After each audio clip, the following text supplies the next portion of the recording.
Alright, so today we're going to do some legit long-range science. So how important is it to know your distance to your target, depending on what size your target is and what you're trying to hit? So today we're going to do some legitimate long-range science to figure out, at 1,000 yards, this is my flattest shooting rifle with my flattest shooting cartridge for this rifle, the 110 grain Match King at 3,180 feet per second. The thing is extremely flat, around 22 MOA of drop, actually 21 3/4. So extremely flat shooting at 1,000 yards. So we want to figure out what that drop actually looks like in real life. And if we were trying to hit the 6x6 head on this IPSC steel, I've got many videos making headshots on plates like this to 1,000 and well beyond. How precise do we have to be in our distance measurement? So that's what we're going to figure out today. We're going to go out, we're going to set up the IPSC steel. I've got it measured where the IPSC steel is hanging 16 inches off the ground, and then 10 yards in front of that we're going to put the paper IPSC target, the cardboard IPSC.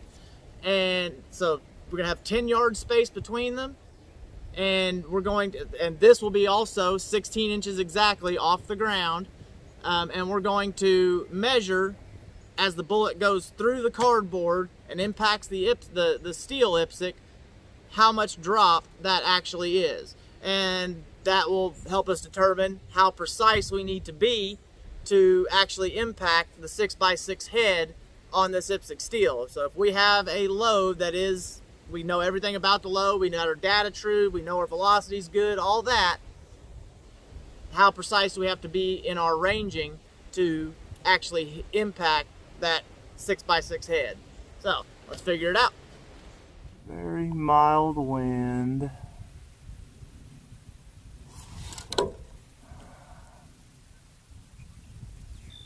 Let's make sure.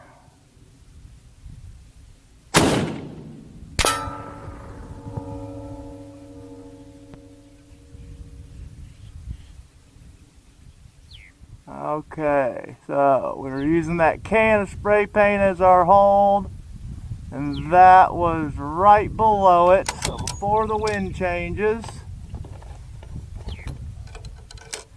Now let's send one over here on the paper target.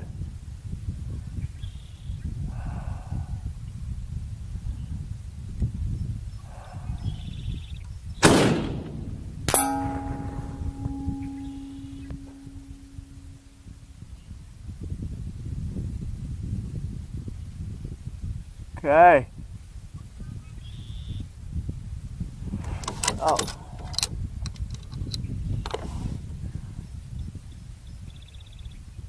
Alright, so I did this twice just to make sure that I had got it done. The first time I wasn't 100% if I did, because I couldn't hear the ding down there. The humidity is very high today, and I wasn't sure, I didn't see the target move. So the one that we filmed, the first one was here, the second one was here.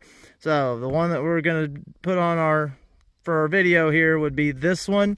And you can see right over here, here are those two impacts. So this is 10 yards away. So this is the top one and the bottom one, same evenly spaced impacts. So now let's back up and see what that looks like. We're going to run that string over here to the impact on the target, so you can see so you can see what that angle is. There is the angle, and at 10 yards, that is a pretty straight line. Now that is 22 minutes of angle drop at 1,000 yards. Okay, so if you were looking to hit the head on this IPSC steel, you would have to be less than 10 yards correct on your distance, because that from that top impact there on the paper target to the top impact on the steel is about 6.5 inches. So if you were looking to impact the head, you would have to have your distance correct within 10 yards or slightly less than 10 yards. Alright, so there you have it. At 1,000 yards, IPSC steel at 1,000 yards, IPSC paper target or cardboard target at 990 yards, or actually 991 and 1,001. But 10 yards space difference between the two. If we were trying to hit the head on this IPSC steel, which is a shot that I do fairly regularly, we were going to have to be a little bit closer than 10 yards precise on our ranging to target. And this is something that you hear people talk about, danger space. This is danger space. So if you're trying to hit the entirety of this target, you have a lot longer danger space than you do if you're trying to be as precise as hitting the head on this target. But this is a real life representation of what people call danger space.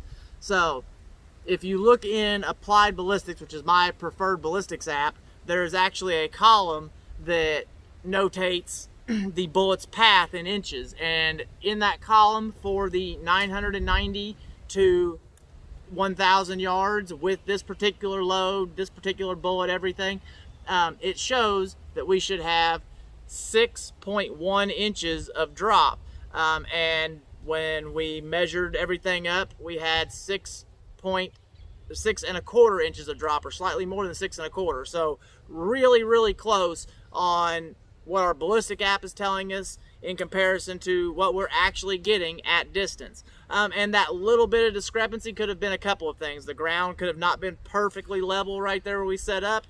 The height that we had it measured above the ground, 16 inches, could have maybe been not exactly perfect all the way across, even though I did measure it all the way across. If the ground wasn't perfectly level, that's going to throw that off a touch.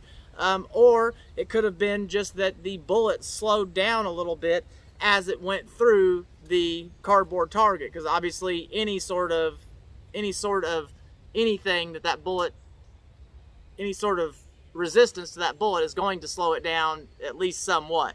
So with all that, I think this was absolutely a perfect representation of lining up perfectly with our ballistics app to real world how it actually worked. And this is something that is a constant too. So if you have a load that has good standard deviations, low extreme spreads, and it's extremely consistent, this is going to be a constant variable. So as you saw, there was 3 inches exactly between the two impacts on the cardboard target, and there was 3 inches exactly between the two impacts on the steel target. So this is a constant variable. If you have your loads set up right with good standard deviations, low extreme spreads, this is something that you can count on to be the same from shot to shot. So this is a demonstration of real life bullet trajectory. If you guys want to see, and like I said, this is the flattest shooting cartridge that I particularly own at 1,000 yards.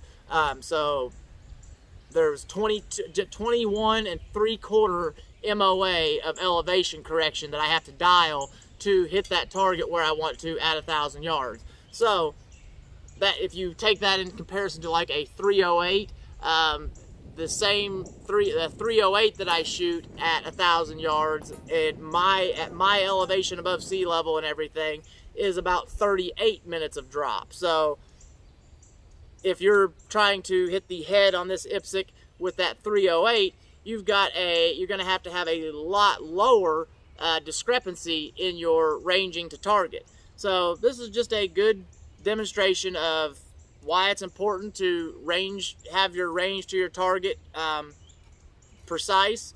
And obviously if you're trying to hit something bigger than just this head, you can have a little slop in that.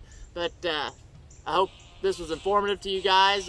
If you guys want to see this done with other cartridges, please leave that down in the comments. I'd be happy to do that. I really enjoy this, and I'll see you guys next time. I'm out.